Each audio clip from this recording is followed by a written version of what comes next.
Praise the lord. దేవునికి స్తోత్రం కలుగును గాక. ప్రపంచ దేశాల్లోనూ 2 తెలుగు రాష్ట్రాలు ఉంటున్న ప్రజలకును ప్రేయర్ ఈజ్ యువర్ బ్లెస్సింగ్ అనే మా యూట్యూబ్ ఛానల్ నుండి నజరేయుడైన యేసుక్రీస్తు వారి అతి పరిశుద్ధ నామములో మీ అందరికీ నా హృదయపూర్వకమైన వందనాలు తెలియజేస్తున్నాను. దేవుని పిల్లలారా, అందరు బాగున్నారా? మేము కూడా దేవుని కృపను బట్టి, మీ ప్రార్థన బట్టి చాలా బాగున్నాం. మీరందరూ అన్ని విషయాల్లో క్షేమం ఉండాలని మేము అనుదినము ప్రార్థన చేస్తున్నాం. మంచిది. దేవుని పిల్లలారా, ఈరోజు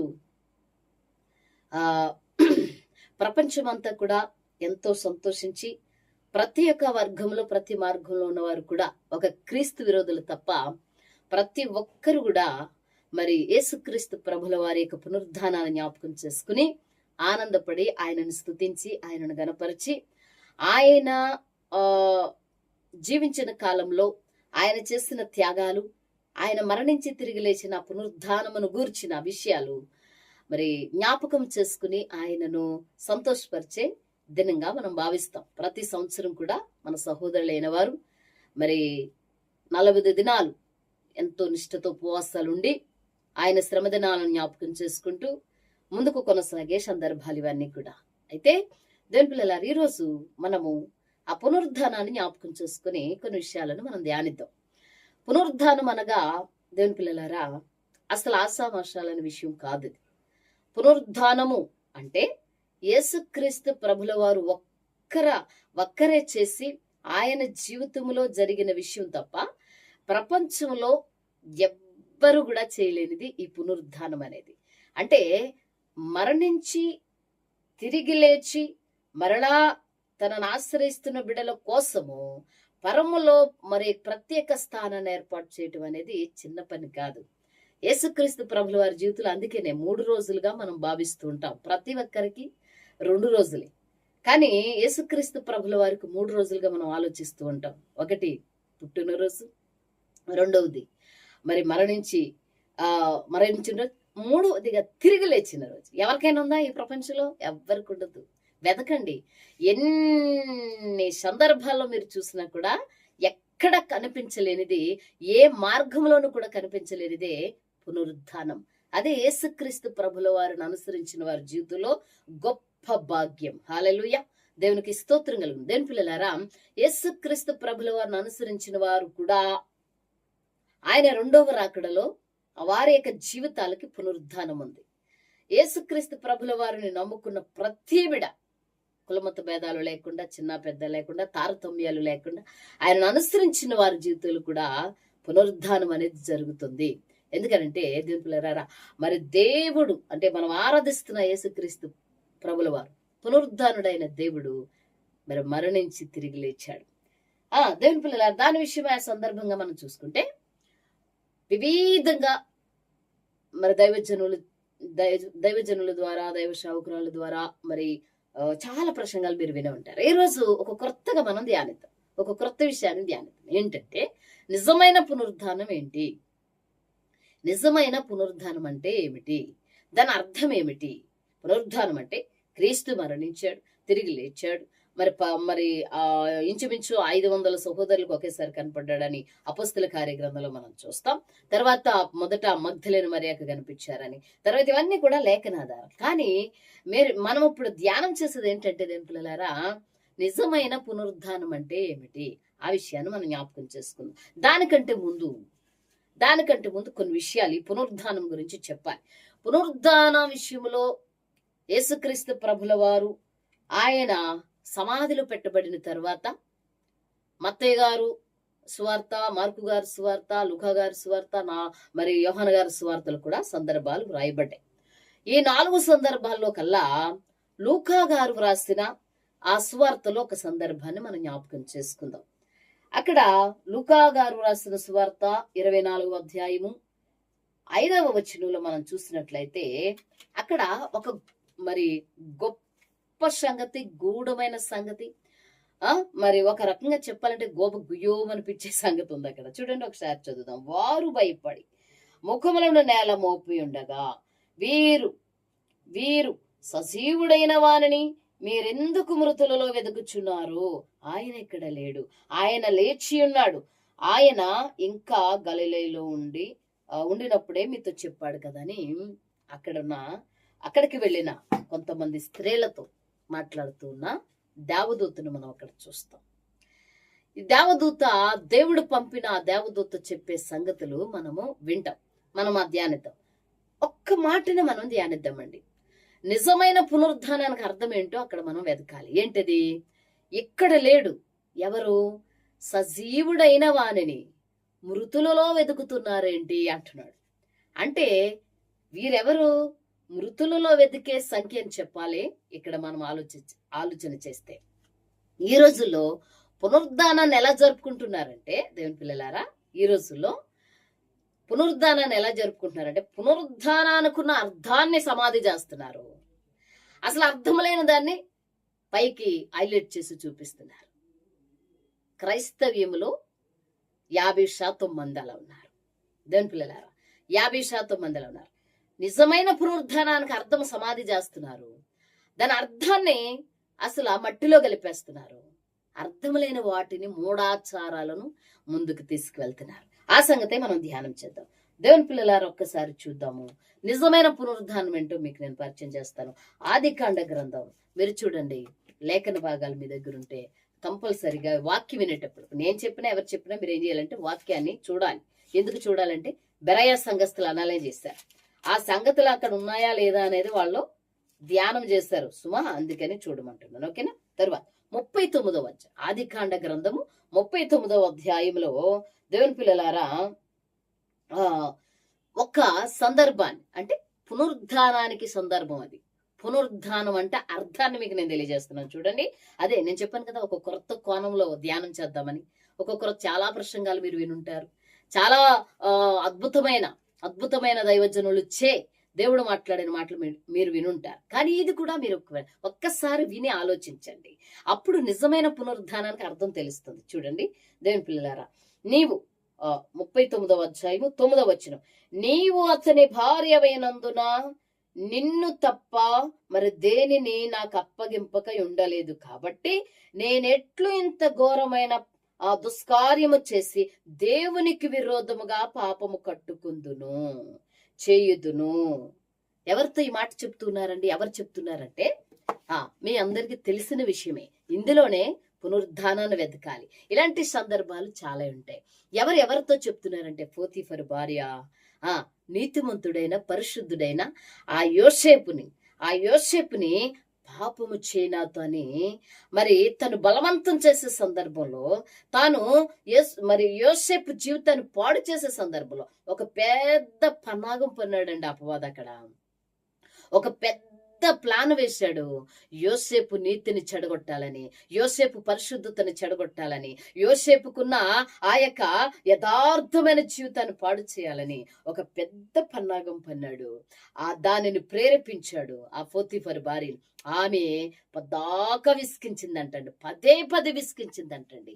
అప్పుడు యోసేపు చెప్పిన మాట ఏంటో తెలుసా దేవుని పిల్లలారా, మనం చదువుకున్నాం, నీవు అతని భార్యవైనందున నీ మీద నాకు ఎటువంటి హక్కు లేదు, కానీ అయినా నేను ఇంత పాపం చేసి నేను ఎట్లు పరమ తండ్రి దృష్టిలో పాపము కట్టుకుందును, నేను దేవుని దృష్టి ఎదుట ఎందుకు దోషినవ్వాలి అని యోసేపు తన హృదయంలోనికి పాపము రాకుండా, చూడండి, పాపాన్ని సమాధి చేసి సాతాను తలను చితక తొక్కి సాతానుకు అపజయము కలిగించి అక్కడ క్రీస్తు నామాన్ని గనపరిచాడండి.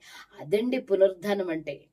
మన హృదయంలో జరగాలి పునరుద్ధానం. ఇక్కడ అక్షర రూపంలో జరిగిందండి. క్రీస్తు మరి పరలోకము నుండి వచ్చిన తన పనంతా ముగించుకున్న తర్వాత, పునరుద్ధానుడై తిరిగి లేచిన తర్వాత కొన్ని బాధ్యతలు అప్పచెప్పి మనకి శిష్యులకి ఆయన పరముకు వెళ్ళారు. ఇంకా అక్కడ కూడా ఖాళీగా ఉండరు, ఆయన పని ఉంది అన్నారు కదా. యోహాను గారు రాసిన సువార్త 14వ అధ్యాయంలో, మీకోసం నేను మరలా వెళ్తున్నాను కానీ మీ దగ్గరికి ఆదరణకర్త అయిన దేవుడు పంపిస్తానని యోహాను సువార్త 14వ అధ్యాయంలో చెప్పారు. స్టార్టింగ్ లో ఏమో మరి తండ్రి ఇంటికి వెళ్తున్నాను, అక్కడ బోళ్ళు నివాసాలు ఉన్నాయి, మీ కొరకు స్థలము సిద్ధపరుస్తాను నేను ముందు వెళ్ళి. దేవుని పిల్లలారా, అని క్రీస్తు తెలియజేశారు. పునరుద్ధానం అండి. ఈ రోజు పునరుద్ధానం అనే పదానికి అర్థం ఏంటండి? చూసారా, యోసేపు క్రీస్తు పునరుద్ధానానికి అర్థాన్ని తీసుకొచ్చాడు. హృదయంలో జరగాలి పునరుద్ధానము. నువ్వు జనవరి నెలలో మందు మానేస్తానని మాట ఇస్తావు.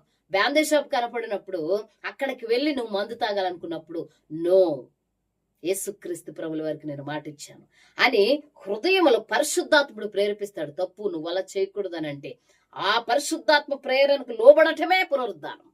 వ్యభిచారం చేయమని నేను ప్రేరేపిస్తాడు దుష్టుడు, కానీ పరిశుద్ధాత్ముడు అంటాడు నువ్వు అలా చేయకూడదు.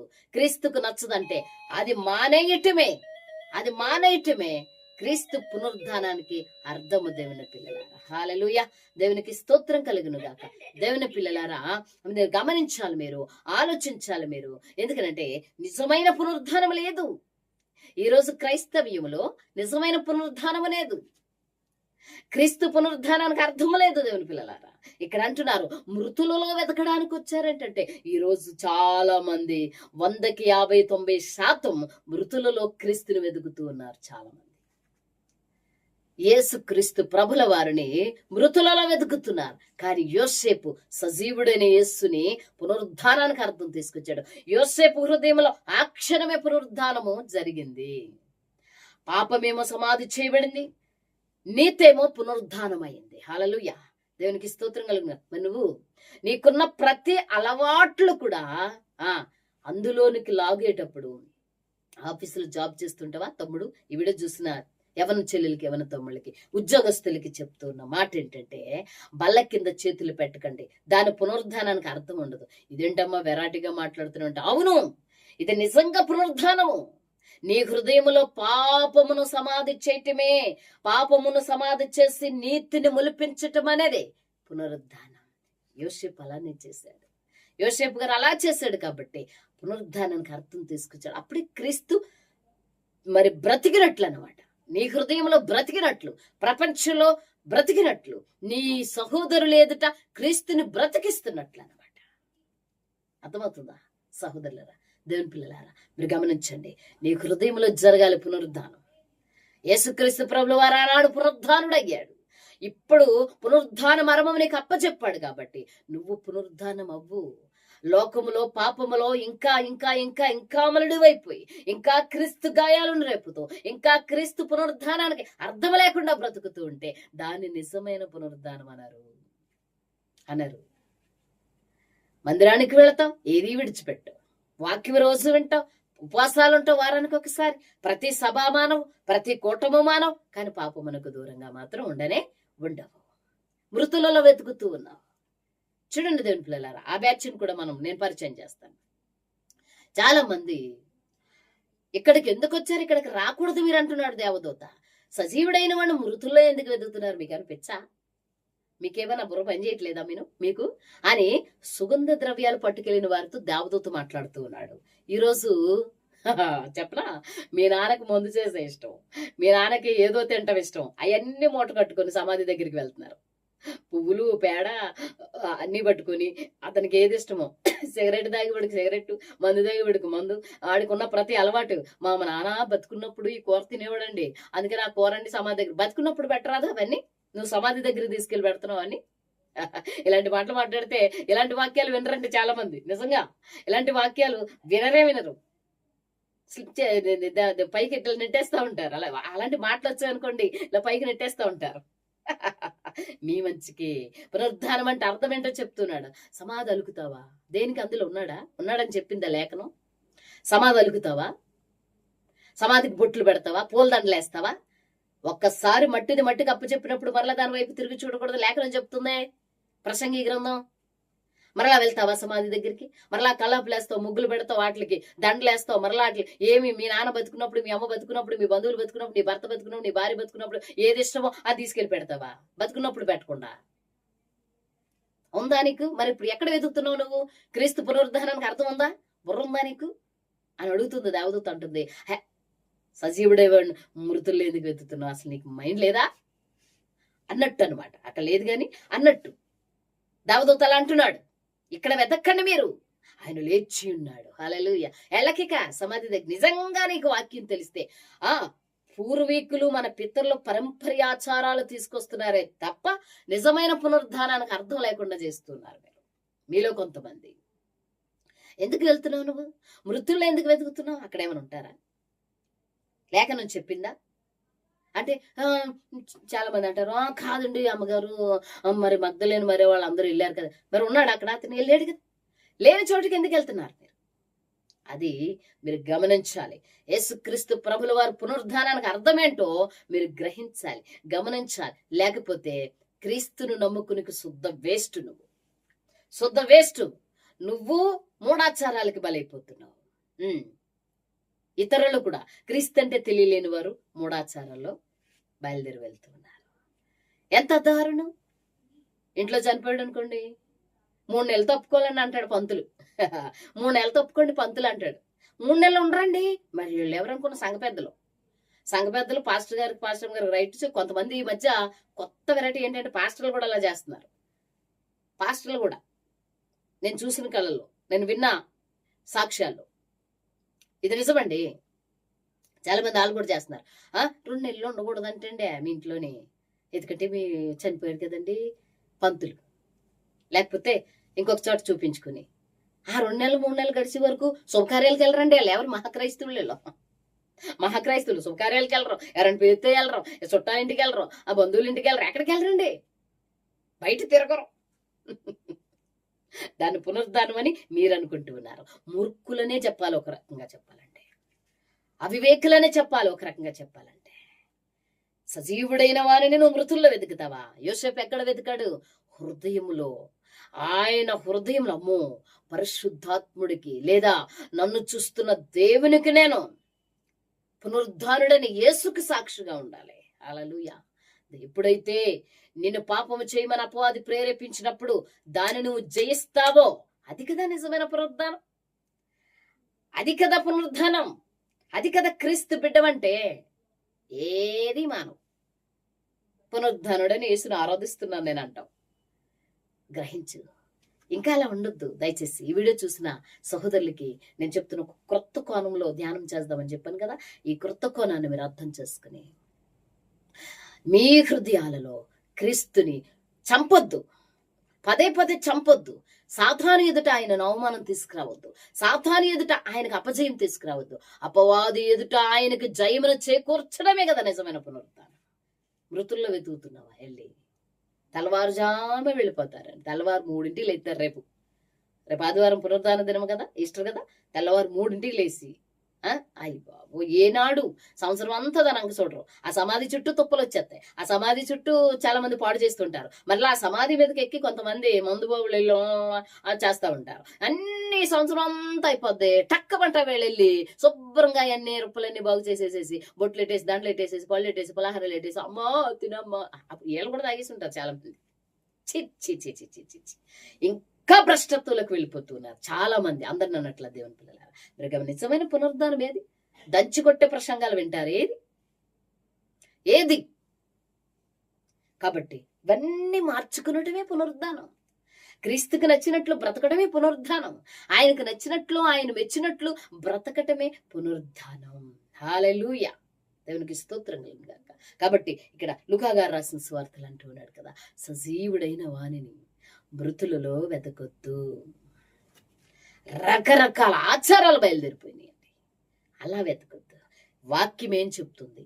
వాక్యాన్ని మనం గ్రహించి పునరుద్ధానానికి అర్థం తెలుసుకుని ముందుకు వెళ్ళాలని నేను మరి ఈ యొక్క ఛానల్ ఫాలో అవుతున్న బిడ్డలకి వాక్యం ఎంతమంది అయితే వింటారో వాళ్ళందరికీ, ప్రపంచ ప్రజలకి కూడా నేను తెలియజేసేది ఏంటంటే, నిజమైన పునరుద్ధానం అంటే పాపమును జయించి క్రీస్తుకు విజయాన్నిచ్చి అపవాదికి అపజయాన్ని ఇవ్వటమే పునరుద్ధానం. అది మీరు గమనించాలని నేను తెలియజేస్తూ నా మాటలు నేను ముగిస్తున్నాను. మీ అందరికీ ప్రత్యేకమైన పునరుద్ధాన సందర్భ సంబంధించిన వందనాలు తెలియజేస్తూ ఉన్నాను. ప్రైజ్ లార్డ్ అందరికీ.